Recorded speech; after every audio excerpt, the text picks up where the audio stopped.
Hi and welcome to Ottawa Eats. I'm your host Tom Schoch. In preparation for this week's show, I actually looked up the lyrics to an a-ha song called Thyme and Again. And then I listened to the song, and it's quite terrible. I didn't think it was indicative of the show. So instead, I'm going to invite you into this place, which is Thyme and Again, because you'll want to come back time and again. This week on Ottawa Eats. Let's say it one more time, Thyme and Again.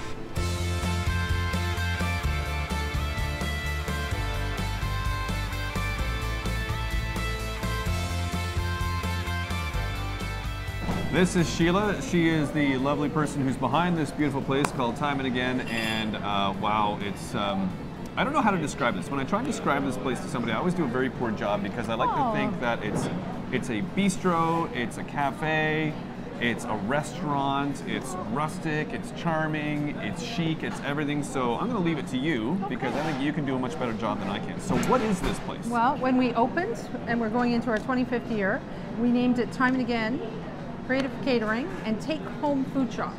So the idea is that you come and you take your food home. Oh. But no one ever wanted to do that. No. So very quickly we put in tables, and we opened a gallery upstairs in a bigger seating area, and people like to come and hang.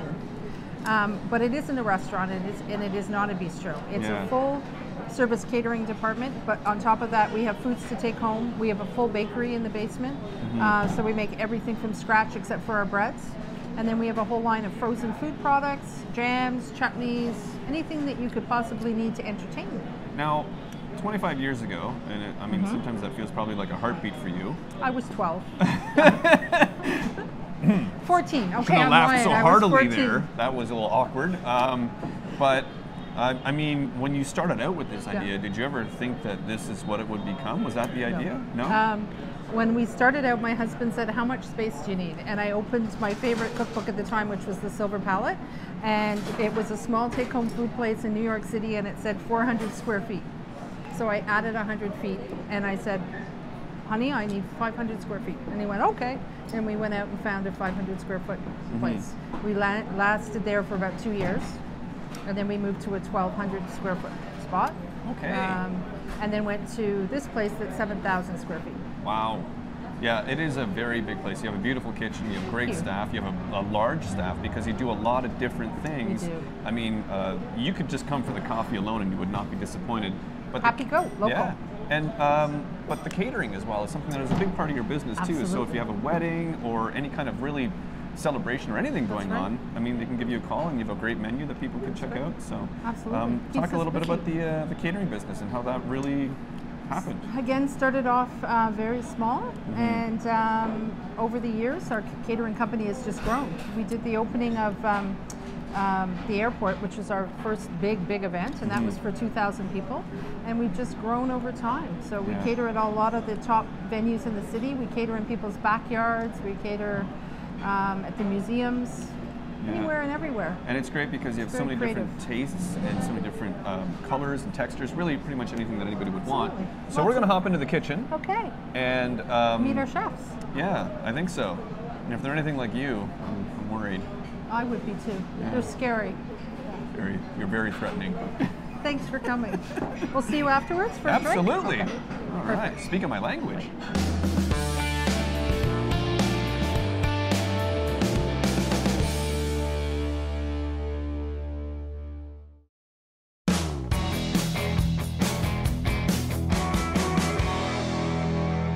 This is the lovely Kylie, and she is going to be making something, I hate to say this, but growing up, my mother made rhubarb pie all the time. Okay. And I learned this the other day.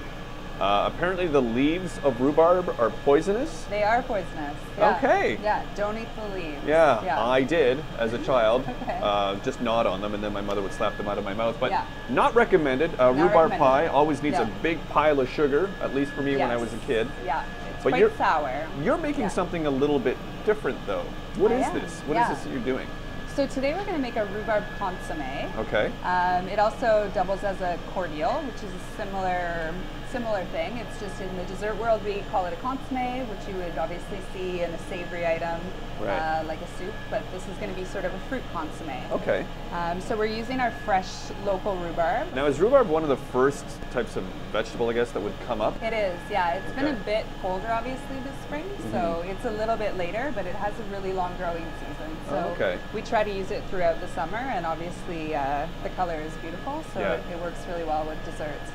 Do you have a One of my rhubarb favorite. pie recipe that you're partial to? Do you ever do it at all? Or? We do. We Yeah. make strawberry rhubarb pie here. Okay, good. There's the Yes, sugar. yes, All right. exactly. You have Yeah. to kind of balance it. I Yeah. like really acidic sour things, Okay. but we usually do about 1/3 rhubarb to 2/3 strawberry just to kind of balance it. That's a good balance. Yeah, I'd even go exactly. higher, maybe. Exactly, I like the yeah. sweet stuff. Okay, Yeah. so we're looking at a couple of different things in front of us here. Yes. So what are we looking at exactly?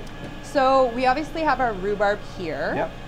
And then we have the sugar and the water, which is pretty much the base of the cordial. It's essentially just a simple syrup with fruit in it. So I can just add the water in here to my very hot pan. And then the sugar. And essentially I'm just going to let that come together until it's dissolved and it's clear. You don't want to boil it too soon before it's cleared, or you might get a bit of crystallization in it, which won't Okay. make it as sort of pure and clean looking. Right. So essentially you're just making your sugar syrup, and then you can add your rhubarb. I usually do equal parts of sugar and water, Okay. and then the same amount of rhubarb. So Right. you can do 2 cups of everything. You can do it a little bit more stronger if you like. Is it better to chop it less. really fine? It doesn't really matter because, as you can see here, the rhubarb breaks down quite a bit, so Okay. it's going to leach the color into the cordial. So you're going to let this sit for probably about 5 to 10 minutes on the heat, just on a really low simmer. Okay. And then you can turn it off and let it sit for as long as you like. I like to let it cool completely. Right. You'll just get more of that color drawn from the rhubarb. So once it's cooled off, we just strain it here. So you can use whatever you want. You can use cheesecloth. This is just a clean cloth that we used. And then you end up with this really nice sort of clear pink syrup. Yeah, it is That's a very nice color. Quite beautiful, yeah. And then what we're going to do with it today is we're going to use a little bit of our house-made ricotta. Now, why this cheese in particular, the ricotta? Like, why would you use that? The ricotta is quite a mild flavor, so it Okay. kind of lets the rhubarb flavors shine. And also the creaminess just goes well with that sharp rhubarb Right. flavor. Okay. So I'm just going to mix it with a vanilla mousse essentially, but you can mix it with a little bit of whipped cream and sugar. You can just have it straight if you want. If you like the straight cheese flavor, that's I would probably just fine eat too. the vanilla Yeah. just straight. Or just the vanilla mousse straight. Like a- You can really just, you don't even have to put it together. You can just eat all the elements really, so whatever you want. Yeah, that's the best part about baking. You just Accidentally. constantly. Oh no, I yeah. dropped one. Oh. Yeah. Welcome to my life. This is pretty much how my entire day goes all the time. It's like, oh, butter tarts for breakfast. Oh, no. Yeah. Yeah, and lunch. And lunch, yeah. So just kind of gently fold it just to give it a little bit of stability when you're going to use it on the plate here. So put a little bit in the center, as much as you kind of want. And you don't want to stir that because you want to keep that the structure of the ricotta, right? Exactly. You want a bit of that texture in there. That's sort of the So it's a key fold, element. not a Just stir. a fold. Okay. Yeah, exactly. And again, you don't even have to do that. You can have just straight cheese if you want to. You could also do this with a little bit of a mild feta. Would be nice with it. Okay. So then we have a bit of our cordial here, Right. and we will just add it. You can see how beautiful and bright it is Wow. around the. Very nice color. And you can use it. I mean, I make this at home for drinks in the summer, which I really like the rhubarb. It's super refreshing, really nice in the Little bit of mint in summertime. there. A little bit of mint, Yeah. exactly. And then you can also take the pulp, which is left over, and like I'll put this into a smoothie. Have the fiber. It's still got a lot of flavor into it, or you can stir it into things. We like it obviously for desserts, super clean, but you can use the pulp if you want. Gotcha. So yeah. Okay. So then we have this here. What is it? Yeah, what is this? So this is local honeycomb. This honey is from Pakenham. This is the first time actually I've used a full honeycomb on a dessert, but it's just has a different texture. You get a little bit of the waxiness, but the honey is a really nice combination as well with the rhubarb. So So I'll just take a little piece of this guy. Is there a trick if you're working with something that is this sticky? Is it like heat or water, or is it just skill? Essentially, heat is going to help you with the honey, obviously, because of the wax. But it's still a delicate thing. Like if we're doing this on a catering, you know, you would need someone there who's going to lovingly and delicately place everything, so it ends up looking as nice. But doesn't look like mashed potatoes. Yeah, exactly. Yeah. And then it's a very simple summer dessert, but it's also a nice one. Yeah. And then here we have just some edible flower petals, which we'll throw on to kind of match it. Beautiful. And that's it. You're done. It's super easy. So, okay, there you go. Very good. And thank you very much for doing this. No problem. All right.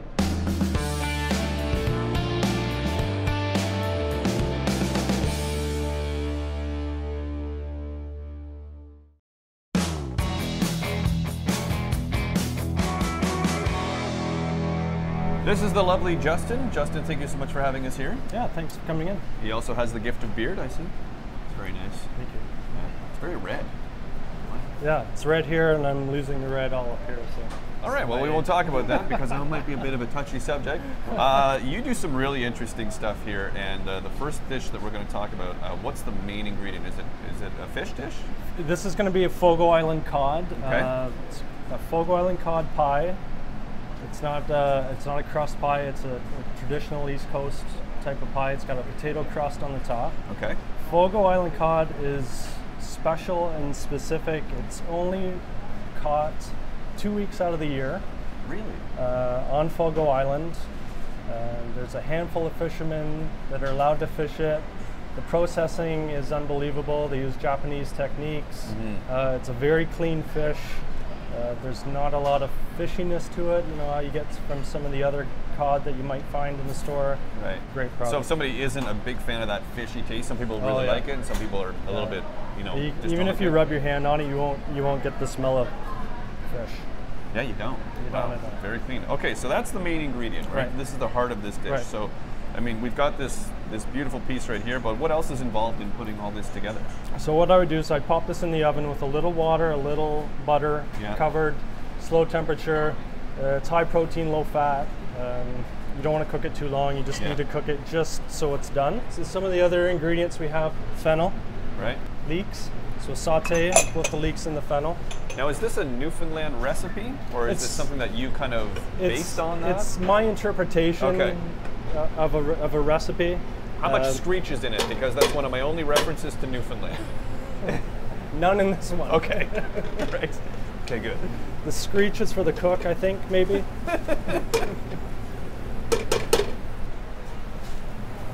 Carrots and celery. So you'd cook this for a few minutes till all the ingredients get a little bit soft. Right. Still have a bit of bite. They don't want to be mushy or anything. You don't like want them to be mushy. Okay. So we'll fast forward a little bit. A little bit of white wine in the pot. No screech, but white wine. White wine. Okay. All right. Some milk, 2% milk, and 35% cream. You want a little bit of fat in there. You want a little bit of body to it. Right. Touch of Dijon mustard. Make a little cornstarch slurry. This is going to keep it gluten-free for all the people who don't want to have gluten. Once that comes to a boil, I would take it off. That's your before, and this is your after. This will be the after here. So you can see how it's really thickened up. It's got that nice consistency that you want there. It's pretty thick. I've had it out for a bit, so it's thickened up. It's cooled down. I've got a touch of parsley, a little dill, some salt, some pepper. And then here's the fish. When I take it out, I let it cool down. I pull the skin off. I pull all the meat from it. You can see really nicely. It's big chunks. It's nice, it's chunky. It's great cold too. Yeah. Oh well, if you're gonna, I wasn't gonna ask, but he did. So. Wow, that was a really clean fish. It's very clean. I don't know if we'll be able to go back. No, I don't think you can. No. So mix your fish in. Into a casserole dish. You can make small ones, big ones, whatever you like. This would be something great that you could, I mean, if you have a dinner, a family dinner coming up, then call you guys and say, hey, I'd love to bring this and pretend that I made it. Yeah, we're gonna have it in the freezer all the time. It freezes really, really well. Look what I made. Weird. It looks like you just came from that box from Thyme and Again. So how odd. And this being East Coast type pie, we're going to use potatoes. I've got Yukon Gold potatoes, butter, and a bit of aged cheddar cheese. Okay. Just a little bit. You can put any kind of potatoes you want. If you wanted to do them sliced, mashed. Yeah. I'll just pipe this all across. If you want to do potato chips on top, some crumpled potato chips, a bit fancy. A couple of dill pickle chips in there. Actually, that was one of my favorite dishes as a kid. Hey, dill pickle chips would be nice. Dill pickle chips and 2 pieces of white bread with regular chips in the middle. Chip sandwich. Don't ever eat that. That will kill you. Yeah. Did I put that on the menu here? Sure, yeah. Have a sandwich named after you? Yeah. So once this is all piped, this will go into the oven. Okay. 350 degrees. Wow. Beautiful. Around half an hour until once the top browns. Yeah. You're pretty much good to go. Okay, there you go. Beautiful. And if the people are looking for this, they're calling you guys. This is just, what's it called? Fogo Island fish pie. A beautiful pie that you've probably never ever seen before here at Thyme and Again. It's Ottawa Eats on Rogers TV.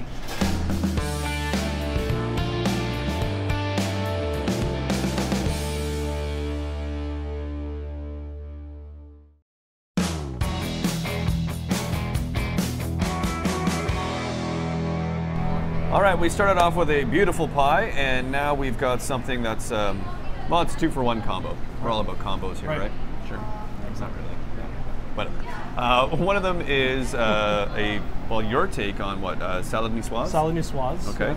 And the other one is this beautiful piece of meat that we have right here. We're going to do lamb rack. We're going to do a high-end, small plate kind of thing. We do a lot of weddings here in the summertime. Yeah. People are looking for small plates now. Small plates are big. Yeah. Also, family style is big. You know, people want buffets. They want sit-downs. We're trying to develop some menus that fit all those formats. Something that's versatile. Yeah. Exactly. Okay. Yep. All right. So what's involved in putting this beautiful piece together? So what we're going to do is we're going to take a piece of lamb rack, lovely piece of lamb rack, a bit of salt, a little pepper, herbs, thyme, rosemary. Work nicely with lamb. You can add your favorite. You can add oregano if you like for this. We're going to heat up a pan. You want the pan nice and hot. You get a nice sizzle on there. You want to let that sit until it develops a bit of a crust on the outside. Right. 2-3 minutes in a hot pan, maybe 2 minutes, to develop a good crust on it. Okay. So once it's done in the pan, what do you do with it? Do you put it in the oven? It's done in the pan, give it a flip, pop it in the oven. Okay. Couple minutes, 4 or 5 minutes, depending on how well you like your lamb. So this one I'll pop in. Got one ready to go here, so you would take it out. You want to let that meat rest. You want to let it cool down. You want to let the water and the juices inside the meat, you want them to stop moving. So we'll set it on the side. We'll take some Yukon Gold potatoes. I've already added a little bit of butter. I'll add a bit of salt. And we're going to keep this a little bit Greek style. We're going to add some crumbled feta to that. So this is a pretty, I mean, we've seen this a lot on the show, but again, a pretty simple, straightforward dish. You're not adding a whole lot of complicated ingredients. They just all kind of seem to work with each other. I find simple is better. A couple flavors is all your mouth wants to handle anyway. Right. So just to plate this, we'd add a bit of the potatoes on there. Now this is, and you mentioned this, I believe, but this is something that would be available on the catering menu? On the catering menu, yeah. That's kind of developed for weddings, sort of thing. Small plates, little get-togethers. So your meat's rested. Cut a couple nice chops. Yeah, very nice. Nice and pink inside.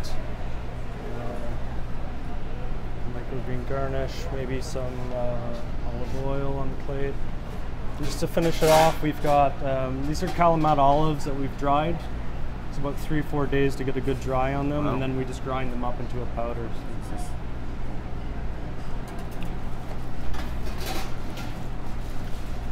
Salty.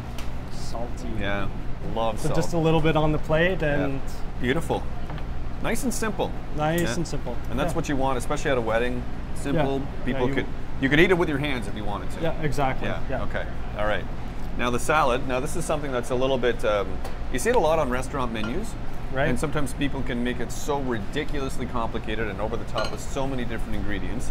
Yes. But I see here that you have less than a dozen, which is probably, probably a good start. Salad niçoise is a pretty traditional Southern French dish. So what I'm going to do with this, it's spring, instead of traditionally tuna, we smoke our own salmon in-house.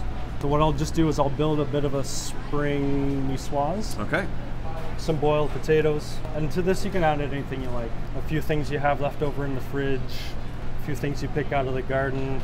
Springtime, a lot of bit of asparagus to it. Is there anything that isn't traditionally accepted for this kind of a salad? Something that people think, well, that doesn't really... It's supposed to be a fish base, correct? It's supposed to be tuna. Yeah. Yeah. I think it's open to interpretation, really. So I think like most good classic recipes, it's open to a little bit of interpretation. But not a big like block of ham right in the middle. I wouldn't. Well, you could. Why not? Okay, fine. Big chunks of ham. Got some nice tomatoes. Of course, in the summertime, you're going to get good fresh tomatoes. Hot house work real nice. You can get some great local hot house tomatoes still right now. Get some fun ones. Get some big ones. Watermelon radish looks cool. Guests will love that. Maybe an egg. Maybe break up a little egg on there. Hard-boiled egg's pretty classic. And it's not like there's a rhyme or reason to this either. This is what's kind of fun about this dish. You're supposed to have fun with it and make it fun and colorful. Last thing is this is our in-house smoked salmon. Wow. A couple pieces of that on there. Beautiful. I'll make a super quick dressing with some Dijon mustard, squeeze a lemon, got some sunflower oil. And if people are looking for salad dressing and they're always going for the store-bought stuff, to make salad dressing is probably one of the easiest things you could ever do. It is pretty easy. We carry a nice line of salad dressings here as well. There's some really nice salad dressings. Yeah. Just a bit of a drizzle on the plate with that. So if you were to order from the catering menu, would you be able to choose your different salad dressings that would come with it, or would you? We tend to put what we think would work on it. Okay. Different flavor profiles fit different salads. Right.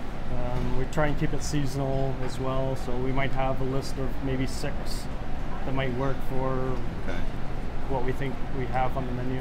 Yeah. And then if your guests are there and they absolutely love the salad and the dressing, they can just come here and grab it. Add a touch of olive powder. Olives are pretty traditional on there. Very nice. And that's it. So there you go. You have your beautiful dish number 1 over here. Your traditional combo. Exactly. A surf and turf combo.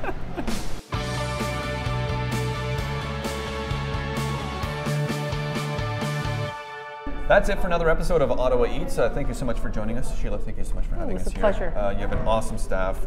You do brilliant things with really simple, nice, clean ingredients. And of course, we should tell people the website where they can find you. Absolutely, thymeandagain.ca. And we're at 1255 Wellington West, which is in the heart of Wellington West Village. Yeah, and you'll probably never leave. And if you don't leave, you can have some drinks. And this is one of the drinks that you can actually pick up. It's brand new. So Kylie invented this wonderful cordial, and we, of course, even though we have a dessert, we turn everything into a cocktail. So we'll be featuring this all summer at our different catering events.